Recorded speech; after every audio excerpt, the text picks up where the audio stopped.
Okay. Okay, continue.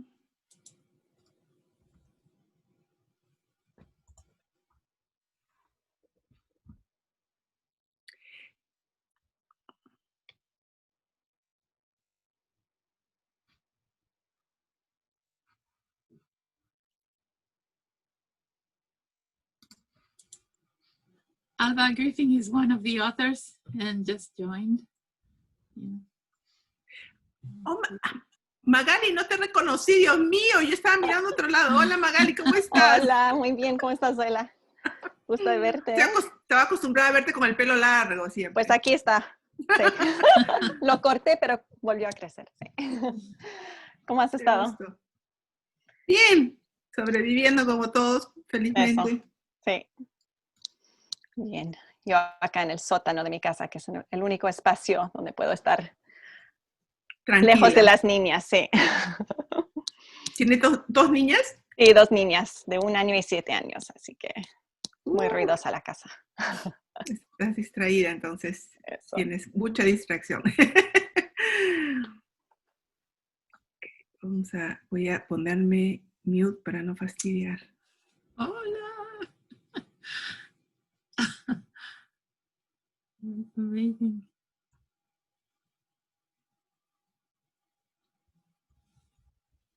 So wait another minute or so and we can start. Hi, Mike. Yeah. Let me see the chat.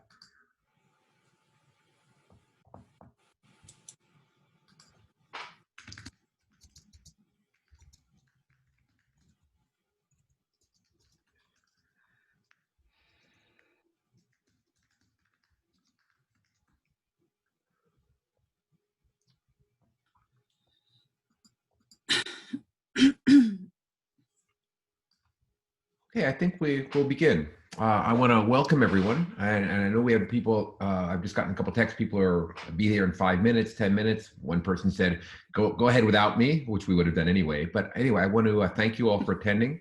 This is the first of a series of book presentations that we sponsor with our dear friends at the Center for Latin American Studies, the Bolivar House at Stanford University, and I want to thank them. I also want to thank and acknowledge the help from UC Davis Global Affairs, particularly or specifically of Adrian Batasca, who's in charge of the technical elements here and is running the Zoom. And I also want to mention the Hemispheric Institute of the Americas. This is the first of 2 events. When we have the poster up, you'll see the next book discussion on December 2nd with Lina Brito in her book on Colombia and its role in the drug war in Colombia. It's a fascinating book and I really recommend you to join us. So today we're going to talk about Patricia Oliart's new edited volume, Pedagogías de la Disidencia en América Latina. And it's a book that is freely distributed. We were just talking about that by La Siniestra in Lima. It is downloadable and free, so we strongly recommend. I know that many people here have been commenting on it already.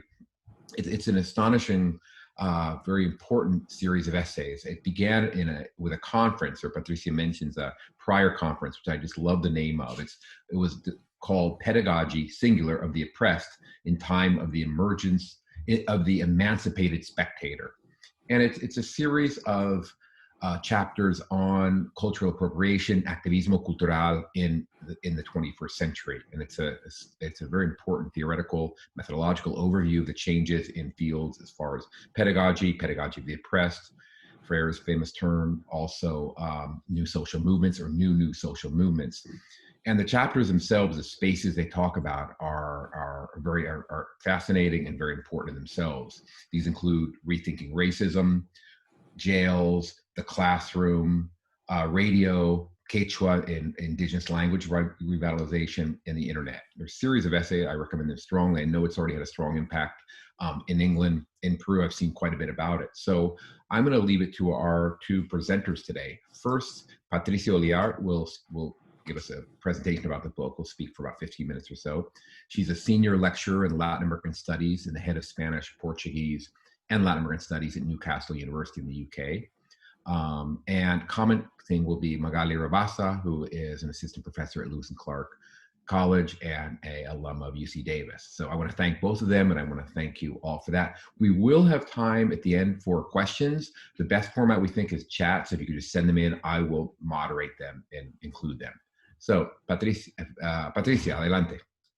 Yes, well, thank you so much, Chuck, for this idea. I really feel very fortunate to be able to discuss the book. I'll start by telling the story of the book. I was in my previous research cycle working on education, development, indigenous peoples. And then in the last decade, when I first joined Facebook in 2009, and with all the different social movements that started to emerge, I started noticing a very fresh, intelligent language among people working in cultural activism. And that was very interesting to me and very close to my personal experience. I used to sing when I was in university, and I was what we could call now a cultural activist. I had theater and music workshops in shanty towns in Lima, and I sang in big rallies with my band, etc. And from those years, I had a very critical view on the ways in which people did political cultural work, sometimes in a way that I found insulting for the audiences, and at any rate distant from what they understood as culture. And I took, in that sense, a sort of a Gramscian position together with other people, and tried to do things differently, being aware of this kind of vertical approach, teaching people how to do things.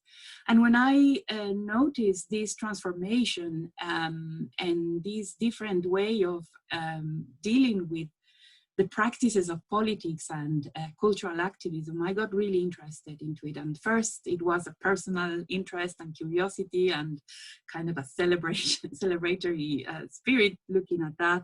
And then I started reading more and the kind of work that other people were doing about the emergence of these practices.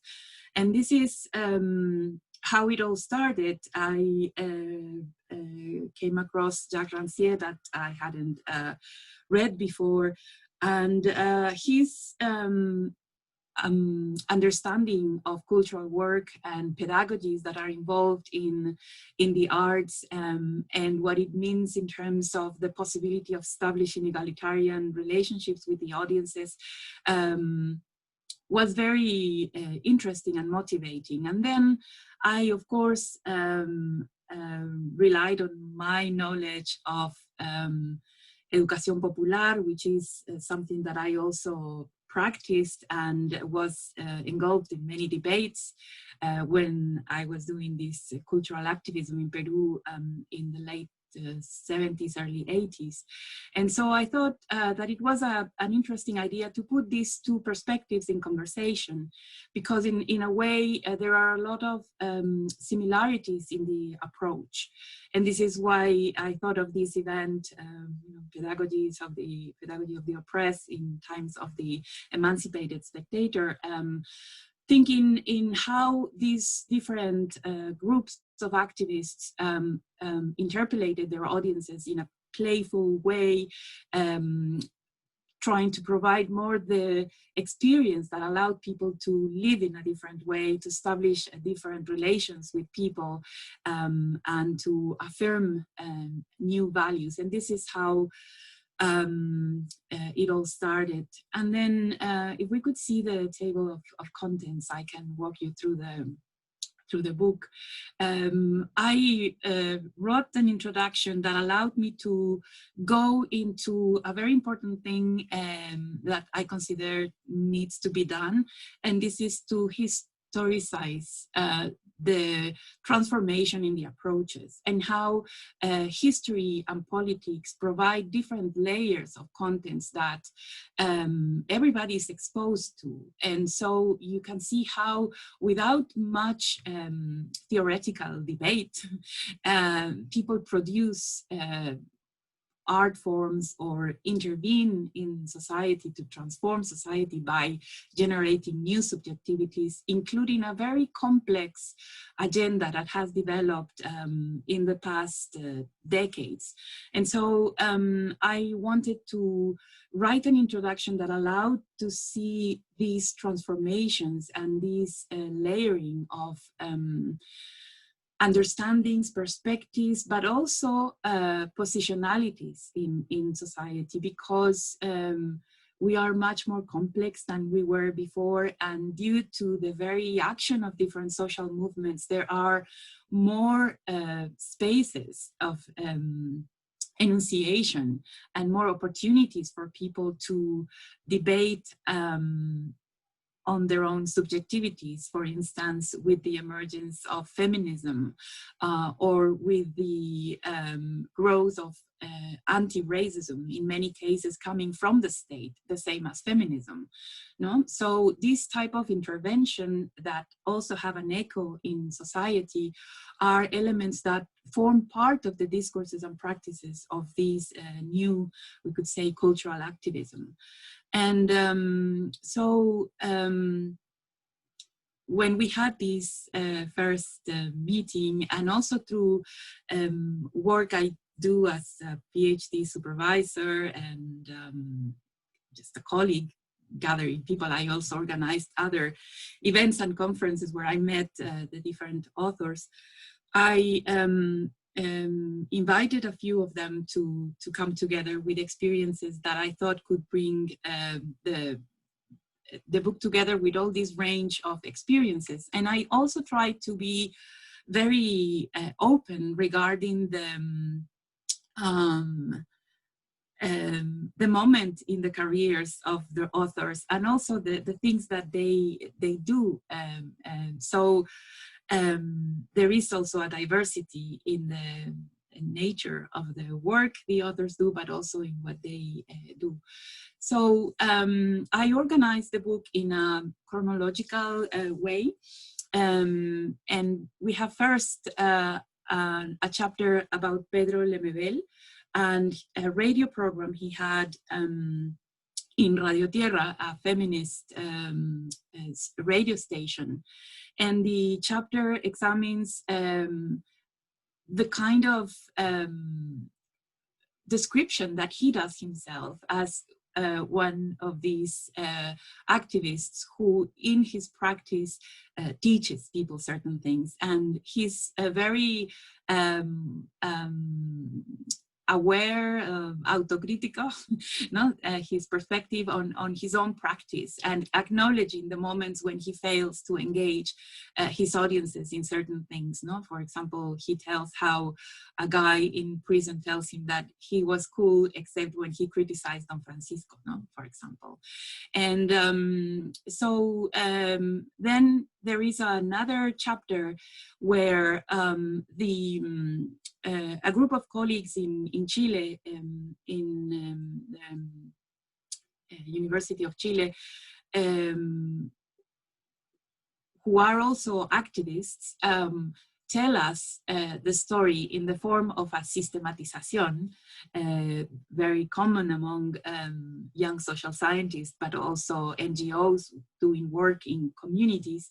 So this is a different chapter, we could say, in relation to the others. They are telling us their reflections, their motivations, and the results of an intervention in young offenders establishment.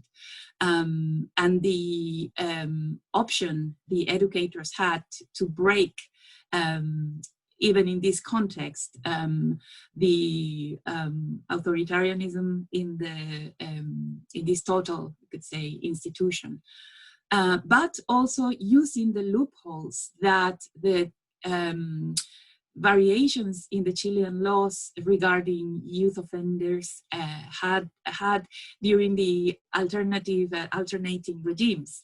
And so they play with the loopholes within the law to be able to enter the prisons with this kind of activity. No? And then we have a great article by Virginia Zavala that she led me for the book. It had already been published in English, but it fitted perfectly with what I wanted to do with the book, about how the practice of young Peruvians who embrace the Quechua identity, even if they are not native speakers of Quechua, interpolate the state policies of bilingual education, or the understanding, the political understanding of bilingualism in contemporary Peru, establishing other forms of engaging with the language by an affirmation of the identity of these young people. And then from another experience combining Peru and Argentina, Agustina Triquel, a photographer and social scientist from Argentina, and me, who had been working with photography collectives exploring these different expressions and forms of intervening in culture, we decided to write this together to show the wide range of possibilities of assuming an anti-racist point of view as an artist. And so we analyzed the particular circumstances in Cordoba in Argentina and Lima in Peru, and the work of an individual photographer in Peru, but who belongs to a photography collective and a collective of photographers and activists in Argentina. And then Mark Biram was my student in an MA in Latin American Studies. And he was very interested in the Piqueteros movement, but also in the Bachilleratos Populares that emerged out of this experience. And he went to conduct a short field work with an anarchist Bachillerato Popular in Mar del Plata. And this chapter is the result of this ethnography and the way in which they negotiated their curriculum, but also their own ways of understanding self-education. And then Alba Griffin's chapter is a very deep, we could say, reconstruction of what Alba calls vernacular theorizations of violence in everyday life in Colombia. And what she does is to study the memorialization of a breach where the graffiti artists give their own interpretation of a violent event, no? To create a memorial, a place for memory in that place. So as you can see, it's a wide range of experiences, but I wanted to show them, and with this I finish, joining Boaventura de Sousa Santos and his idea of creating a sociology that acknowledges the emergence of new phenomena, and as a way of fighting what he calls the sociology of waste, because sometimes by criticizing how something is similar or close or far from what should be really transformative or politically relevant, etc., if they don't meet these criteria, these expressions are discarded, and that doesn't help. So the book has this aim of collecting different writing styles, different approaches to politics and the arts and cultural interventions to show this variety.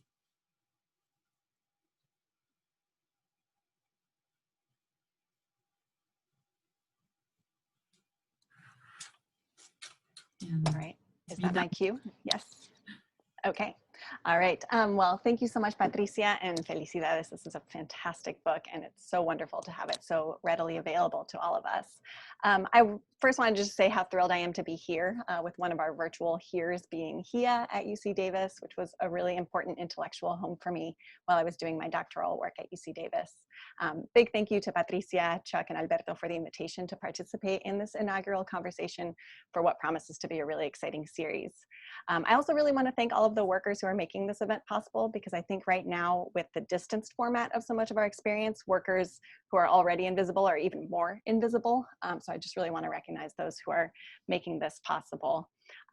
Patricia and I were introduced many years ago over email, but have yet to have the chance to even have this kind of interaction. So I'm really thrilled also for this. So there's an urgency to this book that was no doubt a part of what brought it to life. But I think today that urgency is really amplified by the need to think and act creatively and collectively in new ways. I've organized my comments today around two sets of ideas. The first about the sort of conceptual contributions of the book, and the second really focused on its methodological contributions.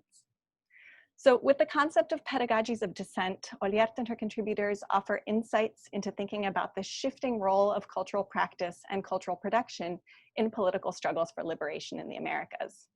In her introduction, she identifies this tension, what she talked about just now, this historicization that she does, with this tension that emerges at the turn of the 21st century, where we see two approaches to cultural activism or cultural resistance.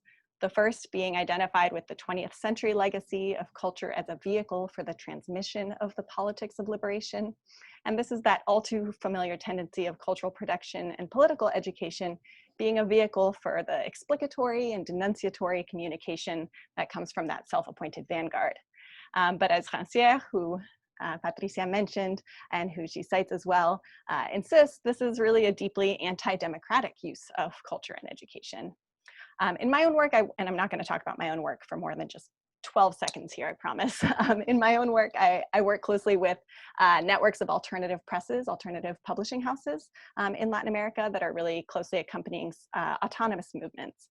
And these are the publishing projects that are producing and circulating grassroots theory of current movements and organizations. And it comes as no surprise that in these spaces, Rancière's The Ignorant Schoolmaster is a frequently re-edited sort of classic, right? It's a bestseller at the book fairs that I study.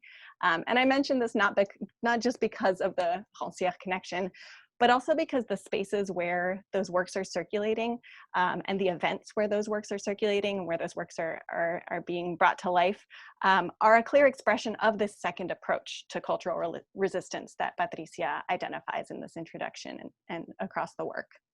So she describes a sort of opening in the 21st century where movements imagine culture in itself as an experience of liberation. Here, the production of culture, cultural events and spaces, all of what we might think of as the practices of culture are experiences that can facilitate that formation of the new subjectivities that are then sort of mobilizers of transformation. So rather than an emphasis on culture as a tool for the representation of liberation, or culture as a vehicle for the communication of a politics of liberation that already exists somewhere, in this view, the emphasis is on those practices and those processes as potentially liberatory in themselves. Her conceptualization of pedagogies of dissent offers a really important vocabulary for thinking about emerging formations of culture and politics for which we may not already have analytical frameworks. She references, as she did in her comments just now, Boaventura de Sousa Santos' notion of that sociology of the emergent. And I think what she develops here, and this is my own bias perhaps, is something like a cultural studies of the emergent. The concept of pedagogies of dissent, of course, draws on Freire's theory of the pedagogy of the oppressed. And as she reminds us, the pedagogy of the oppressed was also once called a pedagogy of liberation. And I think that that is a significant reminder. Crucially, she foregrounds the fact that the Freirean concept of pedagogy is fundamentally centered around that production of political subjectivities. And I think that it's easy to lose that when we think pedagogy, right? But thinking that what is at stake is that production of subjectivities, a continual production of subjectivities. By naming cultural activism and cultural resistance a pedagogical practice, she's insisting on the fact that what culture does here is facilitate the production of those subjectivities and of new social relations. So it's not just those individual subjectivities, but those collective relations that connect them. And this is all anchored in a collective horizon of liberation from all forms of domination, exclusion, and exploitation.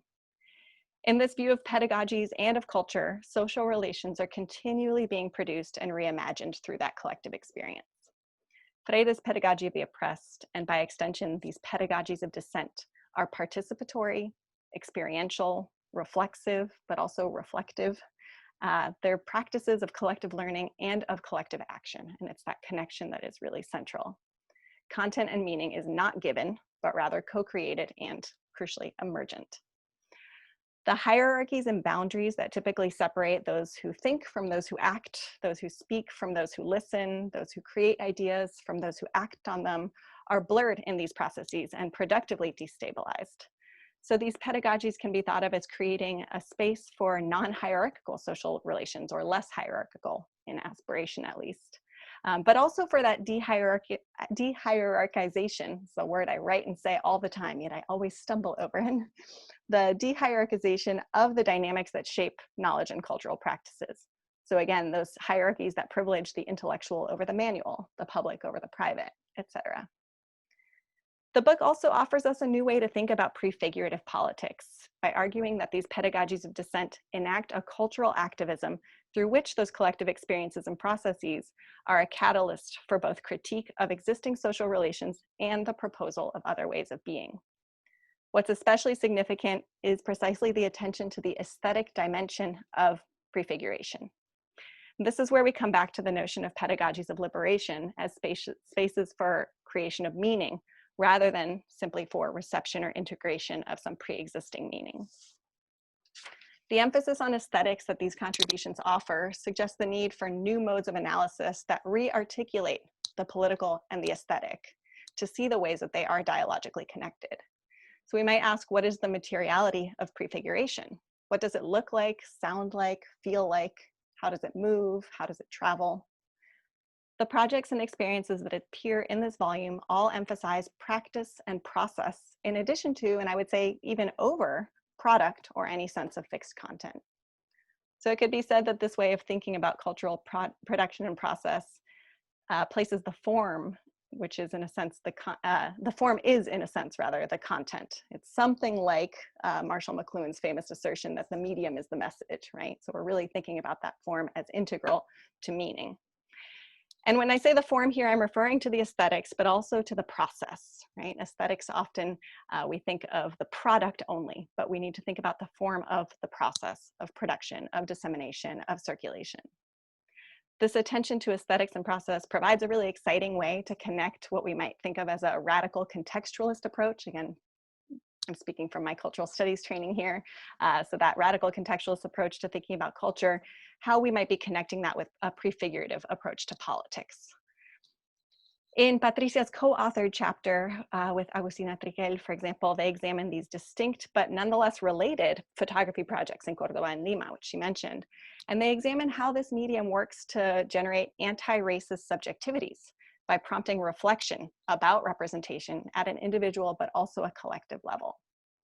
And I want to highlight this particular chapter because this comparative study does at a smaller, more focused scale what the book overall does in terms of, as she says, poner de relieve, or to bring to the surface, right, to highlight a common horizon of imagination and practice that connects these and other experiences of cultural resistance. So now shifting to talk a bit about the methodological contributions. The 6 chapters that follow the introduction tell stories, as we've heard, of cultural resistance in Chile, Colombia, Peru, and Argentina, exploring media forms that include graffiti, radio, photography, literature, and video, produced by a really diverse range of social actors and across a considerable period of time as well. But there are implicit and explicit dialogues present between them that I think are really important. And these are transnational dialogues that cross borders, but also transhistorical dialogues that articulate these diverse experiences through shared historical references in some cases, that at many points might be implicit references.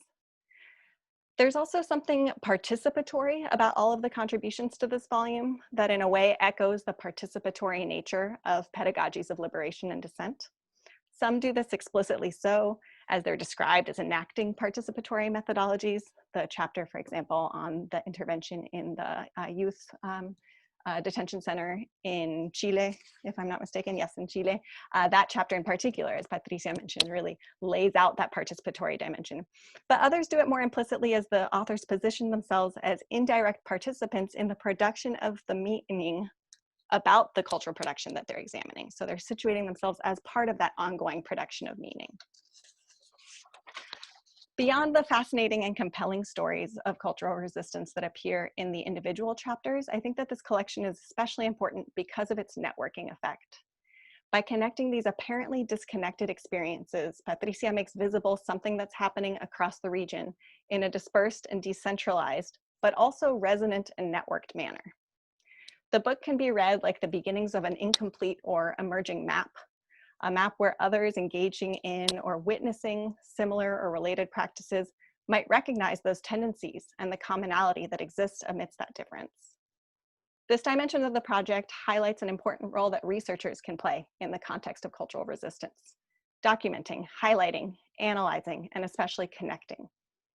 And in this case, as an edited collection and not a monograph, there's a sort of work of making connections among the various previously at least partially disconnected experiences that are represented in each chapter. So here I really want to highlight that Patricia's role as editor and not only as author is very significant. At the end of the introduction, she identifies a potential limitation, what she calls the problematic dimension of the kinds of experiences recounted in the book. And she alludes to their fragility and their vulnerability to both critique and to the passing of time. Ever the optimist, I want to push back on this a bit, because I want to suggest that this is precisely why their networked, decentralized, and practice-based nature is so key. Not only does this generate a sort of collective resilience through the creation of meaning that extends beyond that moment and that local space, but it also creates and generates an adaptability and a mutability. Their non-fixity is their potential, or their potencia, we could say even. Individually, yes, they are fragile and vulnerable, precarious and ephemeral, but collectively they have a potential for persistence. And that's why, again, studies like this really matter. They document that which may appear as fleeting, while offering an analytical view that makes possible an understanding of their broader resonances and relations. As she says, it's a labor to traducir y crear una inteligibilidad entre esas experiencias. So what's at stake is not about recounting successes or failures, but rather about seeing and thinking with these many diverse experiments that are motivated by the desire to create a different way of being in the world. So this means engaging in those pedagogies of dissent with them. The book itself, I would say, is a practice of sorts of that pedagogy of dissent. The very pedagogy of dissent that it describes and that it documents, it is producing as well. And I think that our own acts of reading and writing can be a part of that. In closing, I just wanted to say that in this current moment, the idea, again, as I mentioned at the beginning, this idea of pedagogies of dissent has even greater urgency. And the work presented here has, I think, really tremendous potential to expand our thinking and our action on a collective level, especially as we interrogate the meaning of connection and of relations in these current circumstances, as we struggle to imagine ways that cultural production can be mobilized to create connection across distance, and as we struggle to rethink the meaning of collectivity from our experiences of physical isolation. I have a few questions to just put out into the world and to Patricia. The first is about the idea or the concepts of autonomy and of autogestión in relation to pedagogies of dissent. There's moments where there are gestures to these concepts and also in your analysis of the photography collective Supai. But I'm wondering if you could talk more about how pedagogies of dissent interacts with these concepts, right? So what that relation is. You talked a lot in your opening comments about the process of editing the collection, but I'm wondering also if there are any adjacent experiences that don't appear in the book, but that really helped shape your thinking about pedagogies of dissent. Also, the question of how this current coyuntura that we're living shifts or broadens your thinking about the project. What are pedagogies of dissent with distancing? And then I love that the book is available online for free download, but it appears on the website that it's not available for purchase. So I'm curious about that, right? So it's this book that not only can you freely download it, but you can't even buy it if you want to pay money for it yet. So curious about that, sort of how that was negotiated and what that means. And then finally, when can we read your forthcoming book on youth protest culture? Because yeah, we are all anxiously awaiting it. So thank you for the opportunity to share and to read this with you. Oh, thank you, Magalí. So Patricia, I thought, would you like to go ahead and answer some? I don't want to put you on the spot. Alba, I know at least one of the authors is here. Perhaps you have a few things to say. And we do have in the chat forum, we have a couple questions. So perhaps Patricia, you could answer a couple of these fine. I know they were great questions, some large ones, but if you could answer those. And Alba, if you'd like, I don't want to put you on the spot. We'd love to hear from you. And then I do want to make sure at some point I'm getting a couple set of two really rich questions. Yes. Well, thank you so much, Magalí. I really appreciate your comments. You don't know how, because one is always insecure about, am I saying what I really want to say, and am I getting through?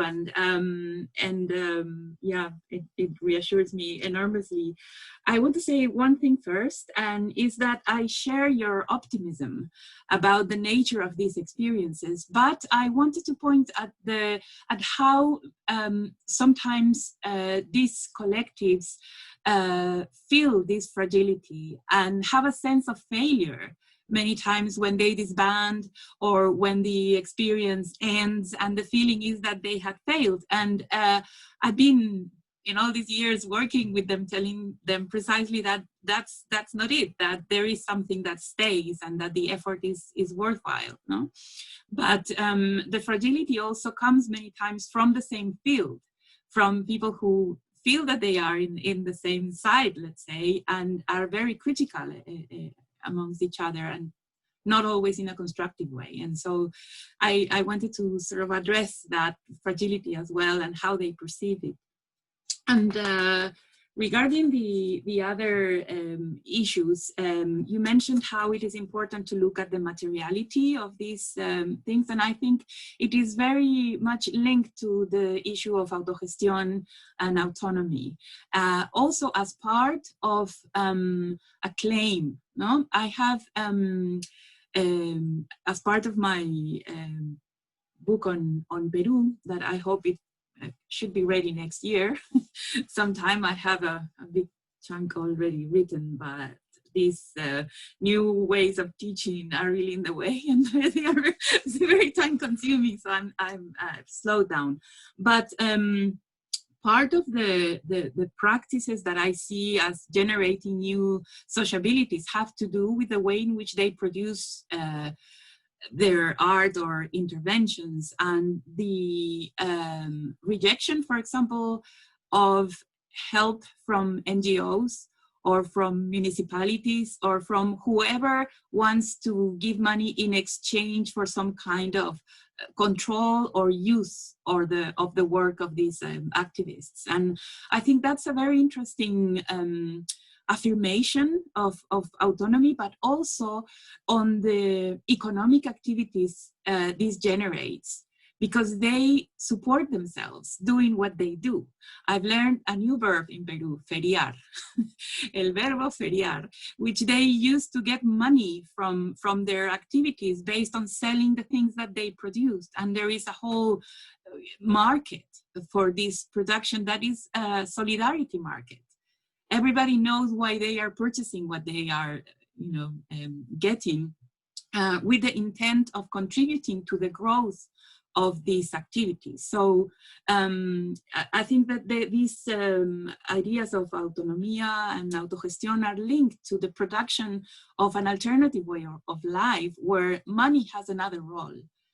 No, I have in my book a long section on money, because it comes up in all the interviews I've done. So I've interviewed about 60 people in debt. The amazing experience was that there was never a point of saturation. Every interview opened the questions even to a broader expressions of this very rich and dense culture that is, in fact, transnational. I ended up in Chile and Argentina because the people I was interviewing in Peru sent me there in a way, you know? So I followed what they were telling me, and the circulation of ideas, of forms of working, of the workshops that they do. I was with an artist in Peru. She's a muralist and also a designer. And she showed me her room, and she had posters from all over Latin America where she does silkscreen workshops. And she has a very interesting technique working with colors and shapes, etc. And she's been traveling throughout Latin America, feriando, selling her things, getting there, sleeping in couches, etc. No, but she's very active and very well known, and travels all over the place just by doing what she does. No, and so these are some examples and ideas that I hope answer your questions. And thank you again for your comments.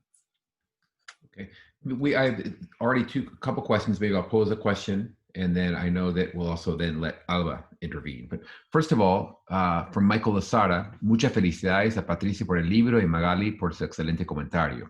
My question is, when do these new pedagogies of dissent emerge? How does the book historicize the phenomena that we are seeing in so many places, in so many spheres, and in resistance to so many forms of repression and discrimination? Do I answer quickly? Yes. Because I started observing this in this century.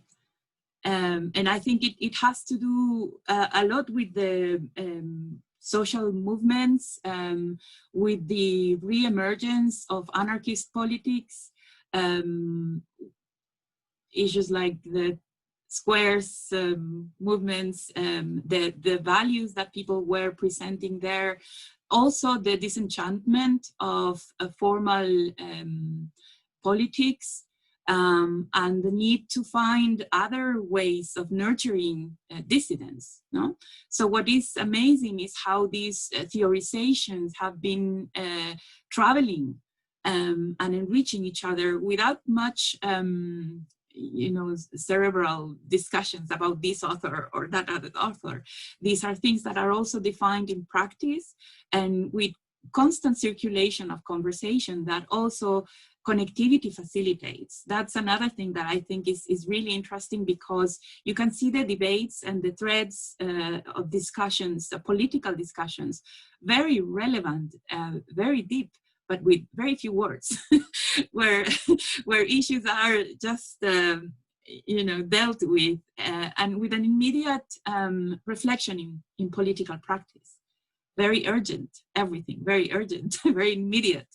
And with a very important value for the here and now, for what is going to happen today and tomorrow, without concerning themselves much about the wider horizon, but the urgent needs of the here and now. No? So I think that has put an imprint in the way in which ideas circulate, decisions are made. And I think that, again, the value of anarchist practice has been really important, because there is an immediate link between deliberation and action. So it's very horizontal. You discuss and then you do. No, tomorrow.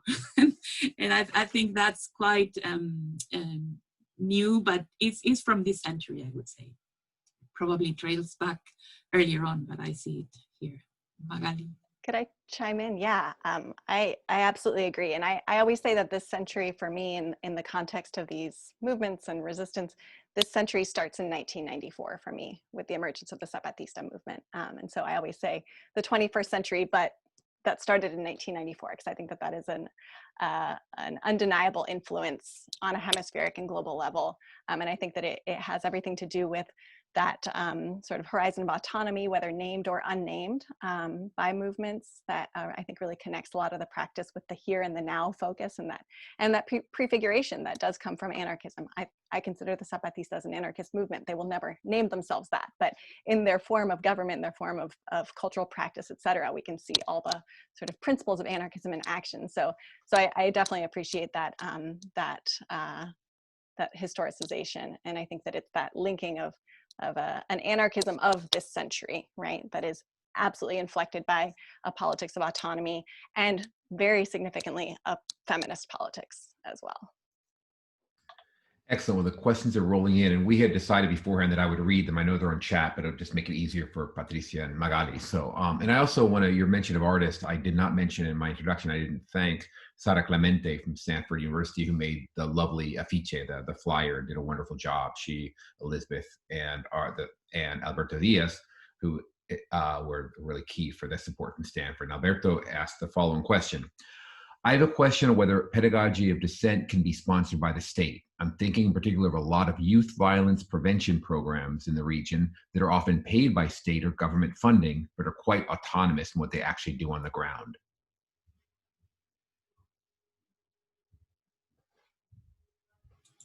Should I answer?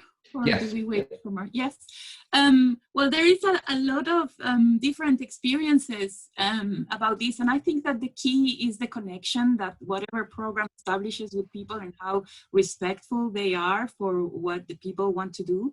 There are horrible failed experiences of money being thrown at, yeah, que hagan graffiti los chicos, you know, things take them out of the streets as the main motivation, but not really trying to connect with them as people. And I think that the basis of these pedagogies is respect and space for the development of subjectivities. If they are prepared to do that, as it has happened in some places, the experiences are wonderful. But one thing to take into account that is also part of the historical scenario is the pink tide. And in particular, the officialization of the puntos de cultura. The cultura viva comunitaria is the continuation of the Pedagogía de la Liberación in Brazil. And it expands from them to different municipalities in Latin America where there were left-wing mayors. And then there is a way of proceeding to channel municipalities' money to promote culture. And in many cases, this has connected with very historical movimientos barriales, or particularly in cities, no? And it has been very, very productive and very, with a very important negotiation with the communities. And it hasn't happened everywhere, but it is certainly an interesting experience that, as Magalí was saying, shows the connection with historical trajectories of these movements and the way in which they have appropriated cultural work to make politics. One more question, then I'll make sure Alba to give you time, and this is from Erika Verba. I'm not sure if it's a fair question, but I'm curious about strategies you may have on how to take concepts about pedagogies of liberation to the classroom when you work for a university that is following neoliberal models. I think everyone present here would have lots to say about this, but I will leave it to Patricia, and perhaps Magalí wants to make a brief comment. Yeah, I think that it has to do with how you relate to people always, regardless of where you are. There are certainly constraints, but I think it's it has to do with how you embrace these ideas as something that informed your practice.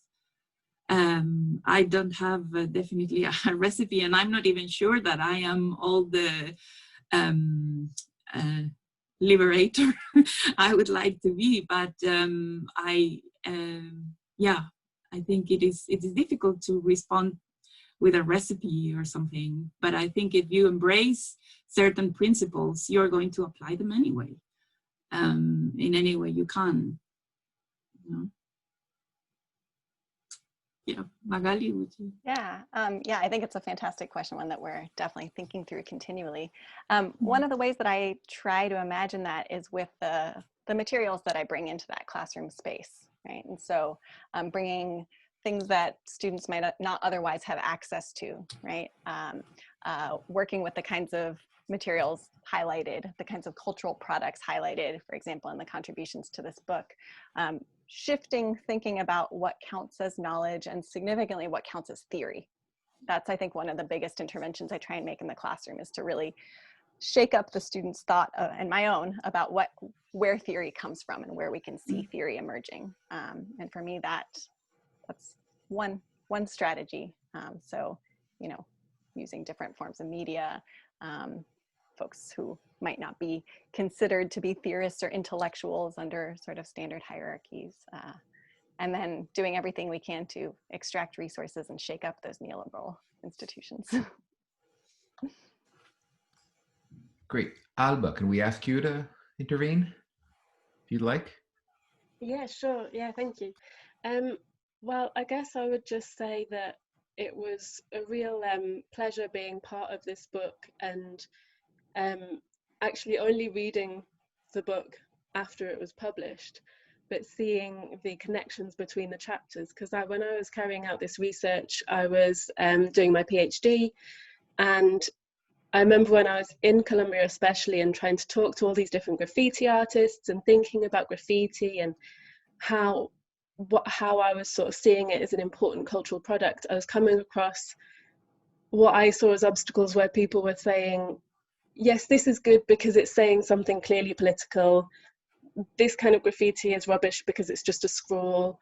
Or there just seemed to be so many distinctions between what we can actually get from different forms of art and culture, and to what extent we see them as being, you know, legitimate political acts or kind of reflections of politics. And actually for me, they all had an interest. The kind of anything that was written on the wall, there was always something there to it, and I was interested in what it told us about how people thought about the world around them. And so as I was reading this book, I was thinking, oh, everyone's doing this. Everyone's kind of, the focus is much less on what is the outcome of these interventions or these actions, and it's much more on kind of what are the multiple and interesting ways in which people are being political, just in terms of engaging with the world around them and trying to do something. So that was one of the things that I really enjoyed about it. The other thing I just wanted to say was really in relation to my chapter. I was looking at this case of Diego Felipe, who was a graffiti artist who was shot and killed by the police, and it was really interesting to me that it was his parents who really pushed forward with this attempt to create the memorialization at the bridge and to get different graffiti artists involved, and it really shifted their way of thinking about what was about the kind of the social structure and the relations with the police in the city. A lot of graffiti artists had already kind of, you know, come across problems with the police. And I saw it as quite a sort of standalone chapter. It's not part of my PhD thesis so much.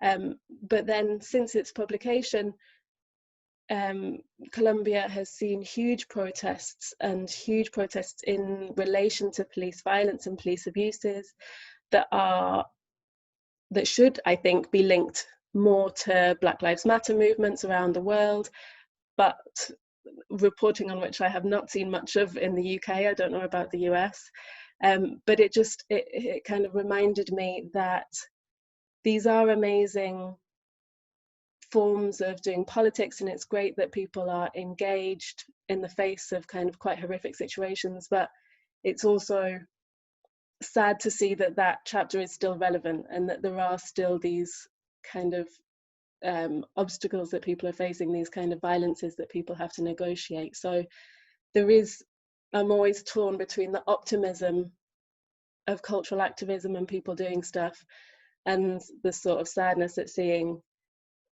things on a large scale not changing. So not to end on a pessimistic note, but I think that balance is always interesting, and it is what keeps people going, I suppose, as well. But yeah, I'll leave it there. I want to add, thank you very much, Ella, that was great. And I want to add, on Facebook, I just received a question, or a little bit ago, I guess. Someone writes, I can't be there tomorrow, but I've read the book and like it very much. but Gramsci is not that present. Is he no longer nuestra guía espiritual, between, entre comillas, of luchas sociales?